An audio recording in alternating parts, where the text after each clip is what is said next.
It's cold. Good morning, everyone. Isn't this my fun little post-Christmas hat? Um, I don't know if you can see. Yeah, you probably can't. It's white out there. Maybe that's easier to see. We got snow. We got snow. And there's my little Vinny rooster. We have a chicken coop out here that houses our sweet chickens. There's a beautiful moon. Good morning, moon. Half moon there. So I wanted to talk for a minute about PECS, post-event collapse syndrome. I don't know where it came from. I'm pretty sure it's a psychological term. I use it in a lot of different ways, and I remind people about a few things about PECS. So yesterday was a really big day, um, and we may have spent it laughing and joking and frolicking. We may have spent it sad and quiet and um, contemplative. We may have spent it somewhere in between. Um, and then there's all our relationship with food and what we did or didn't do with food. Uh, Sometimes when we do it with food, when we do something well with food, in other words, oh, I had a good day. um, we're so exhilarated over it. We're so happy about it that the next day there's actually a down, similar, in my opinion, to the feeling that we get when we've got an adrenaline hit and then we go through that crash. That's what I consider post event collapse syndrome, that crash. Um, and the things that we need to watch for are obviously symptoms of depletion or symptoms of just uh, niggling thoughts. We got a lot of food thoughts, food porn running through our heads. The one thing I want to remind you of is that's a symptom of the cause of it, right? What if we were to nip it in the bud? What if we were to know in advance that today is going to be a challenging day for all sorts of reasons? I mean, the media gets crazy over sales. You know, there's all these post-Christmas sales going on.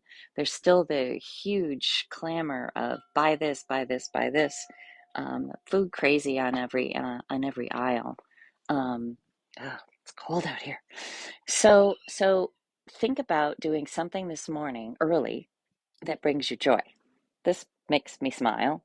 Being out in the snow, even if it is cold, makes me smile. Feels good to have this cold. Actually, the cold, that's another sciencey thing.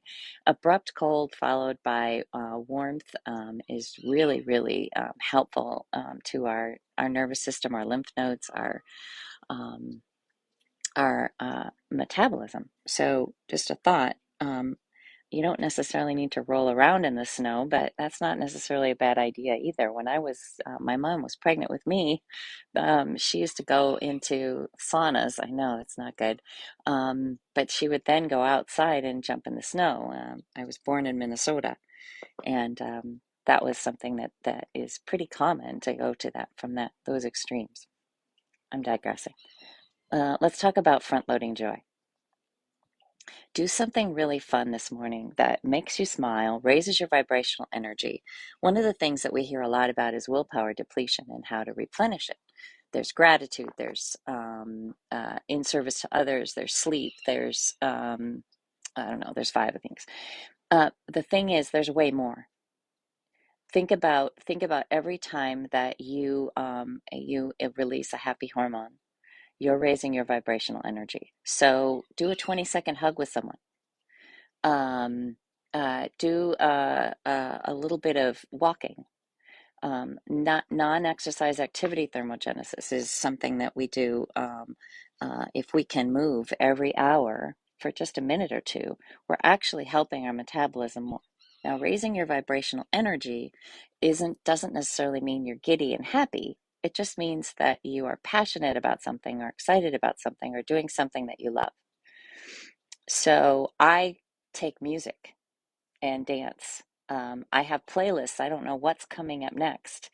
Now with the new technology, I happen to use iTunes, but I know Spotify does it, and I don't know what the other ones are. But you can, I get excited about what's coming next. You know what that is? That's a dopamine hit. Now, as my brain has healed, a dopamine hit is a really great thing. You can also get a hit of oxytocin from doing something really pleasurable that you're really proud of, finishing a puzzle, even playing a game, doing something fun this morning to combat the PECS that's going to happen next. It exhilarates you, it gives you strength, it gives you motivation, um, and it lessens the pull. It makes the resistance easier. Happy December 26th, everybody. Have a wonderful day. Oh, don't forget, we're going to have a call this afternoon, 2 p.m. Pacific, 5 p.m. Eastern. Look at the events on this page and you'll see it.